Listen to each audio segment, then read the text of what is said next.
ॐ नमो भगवते वासुदेवाय। ॐ नमो भगवते वासुदेवाय। जय श्री सीताराम। सती सुलोचना की कथा। सुलोचना वासुकी नाग की पुत्री और लंका के राजा रावण के पुत्र मेघनाद की पत्नी थी। लक्ष्मण के साथ हुए एक भयंकर युद्ध में मेघनाद का वध हुआ। उसके कटे हुए शीश को भगवान श्री राम के शिविर में लाया गया था। अपने पति की मृत्यु का समाचार पाकर सुलोचना ने अपने ससुर रावण से राम के पास जाकर पति का शीश लाने की प्रार्थना की, किंतु रावण इसके लिए तैयार नहीं हुआ।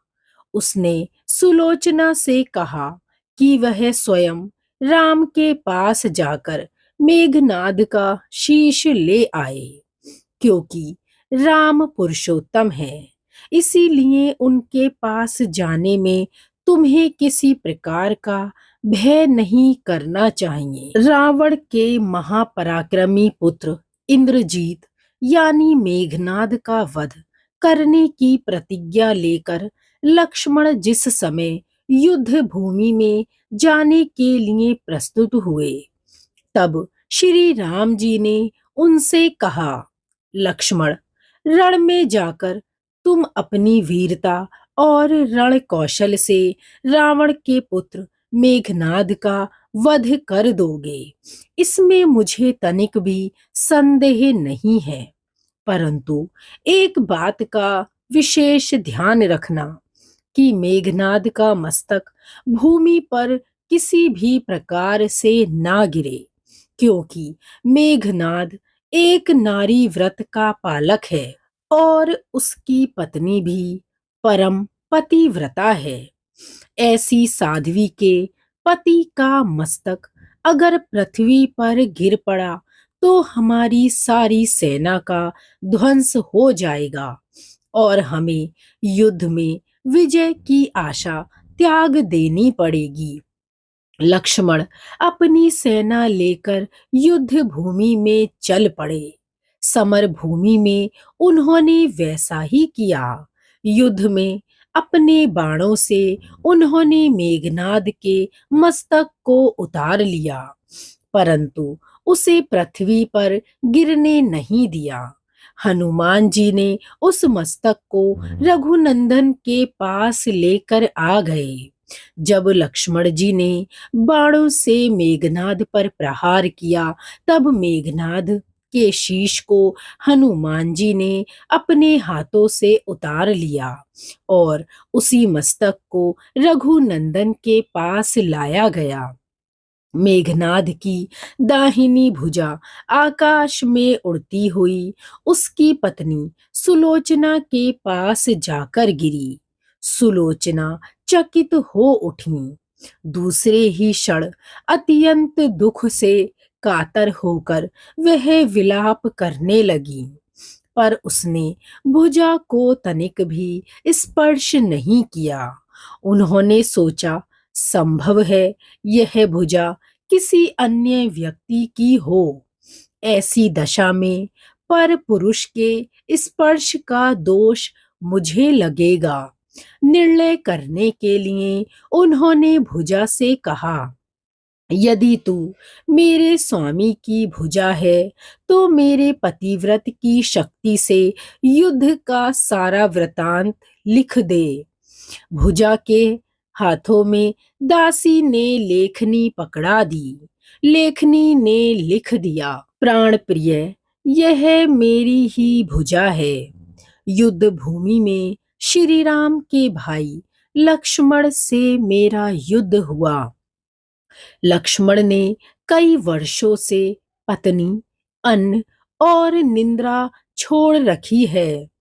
वे तेजस्वी एवं समस्त दैवीय गुणों से संपन्न है।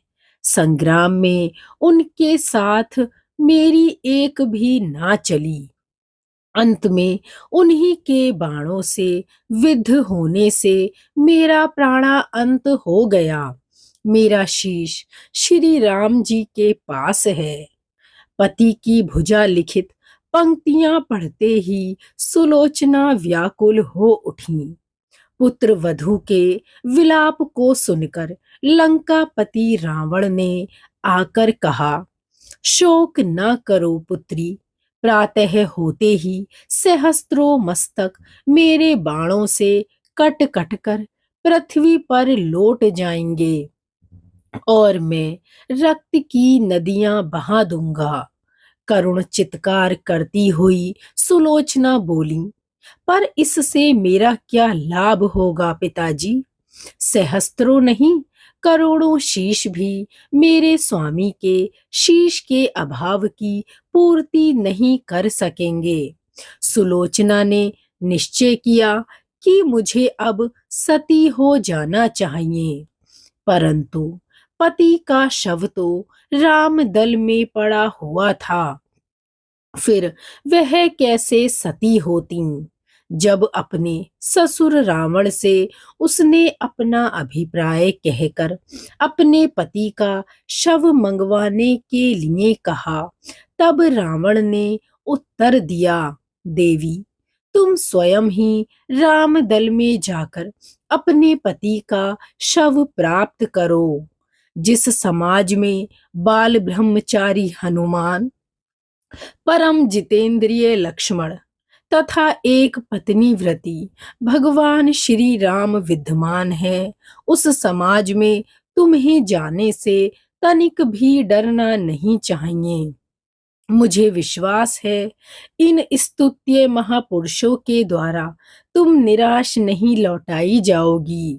सुलोचना के आने का समाचार सुनते ही श्री राम खड़े हो गए और स्वयं चलकर सुलोचना के पास आए और बोले, देवी, तुम्हारे पति परम योद्धा, अनियंतम योद्धा और पराक्रमी थे। उनमें बहुत से सद्गुण थे, किंतु विधि की लिखी को कौन बदल सकता है। आज तुम्हें इस तरह देखकर मेरे मन में पीड़ा हो रही है। सुलोचना भगवान श्री राम की स्तुति करने लगी। श्री राम जी ने उन्हें बीच में टोकते हुए कहा, देवी, मुझे लज्जित ना करो। पतिव्रता की महिमा अपार है, उसकी शक्ति की तुलना नहीं है। मैं जानता हूँ कि तुम परम सती हो और तुम्हारे सतीत्व से विश्व भी थर्राता है। आपने स्वयं यहाँ आने का कारण बताओ। बताओ कि मैं तुम्हारी किस प्रकार सहायता कर सकता हूँ। सुलोचना ने अश्रुपूर्ति नयनों से प्रभु की ओर देखा और बोली, राघवेंद्र, मैं सती होने के लिए, अपने पति का मस्तक लेने के लिए यहाँ पर आई हूँ। श्री राम ने शीघ्र ही ससम्मान मेघनाद का शीश मंगवाया और सुलोचना को दे दिया। पति का छिन्न शीश देखते ही सुलोचना का हृदय अत्यंत द्रवित हो गया। उसकी आंखें जोरों से बरसने लगी। रोते रोते उसने पास खड़े लक्ष्मण की ओर देखा और कहा, सुमित्रा नंदन, तुम भूल कर भी गर्व मत करना कि मेघनाथ का वध मैंने किया है। मेघनाद को धराशायी करने की शक्ति विश्व में किसी के पास नहीं थी। यह तो दो पतिव्रता नारियों का भाग्य था। आपकी पत्नी भी पतिव्रता है और मैं भी अपने पति के चरणों में अनुरक्ति रखने वाली उनकी अनन्य उपासिका हूँ। पर मेरे पति देव पतिव्रता नारी का अपहरण करने वाले पिता का अन्न खाते थे। उन्हीं के लिए वे युद्ध में उतरे थे। इसी से मेरे जीवन, धन, परलोक सिधारे हैं। सभी योद्धा सुलोचना को श्री राम जी के शिविर में देखकर चकित थे, पर वे यह नहीं समझ पा रहे थे कि सुलोचना को यह कैसे पता चला कि उसके पति का शीश भगवान श्री राम के पास है। जिज्ञासा शांत करने के लिए सुग्रीव ने पूछ ही लिया कि यह बात उन्हें कैसे ज्ञात हुई। मेघनाद का शीश श्री राम के शिविर में है।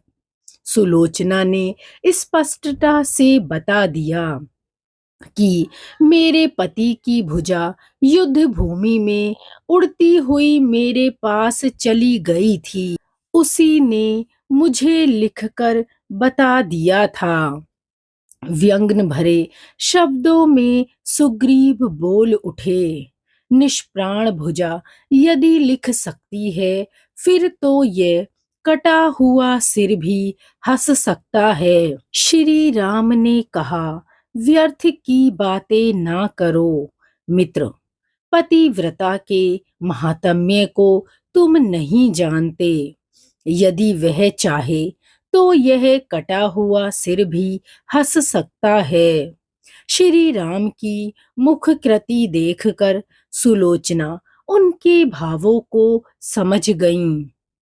उन्होंने कहा, यदि मैं मन, वचन और कर्म से पति को देवता मानती हूँ, तो मेरे पति का यह निर्जीव मस्तक हंस उठे। सुलोचना की बात अभी पूरी भी नहीं हुई थी कि कटा हुआ मस्तक जोर जोर से हंसने लगा, और यह देखकर सभी दंग रह गए।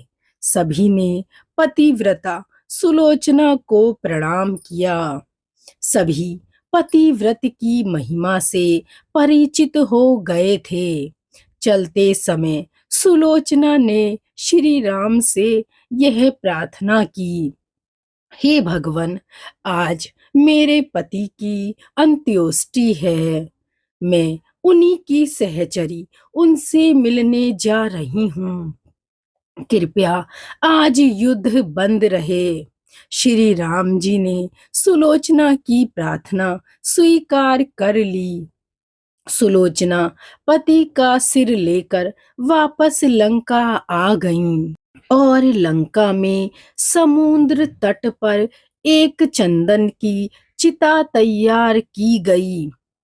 पति का शीश गोद में लेकर सुलोचना चिता पर बैठी, और धधकती हुई अग्नि में कुछ ही क्षणों में वह सती हो गईं। बोलिए सती सुलोचना की जय। ओम नमो भगवते वासुदेवाय। ओम नमो भगवते वासुदेवाय।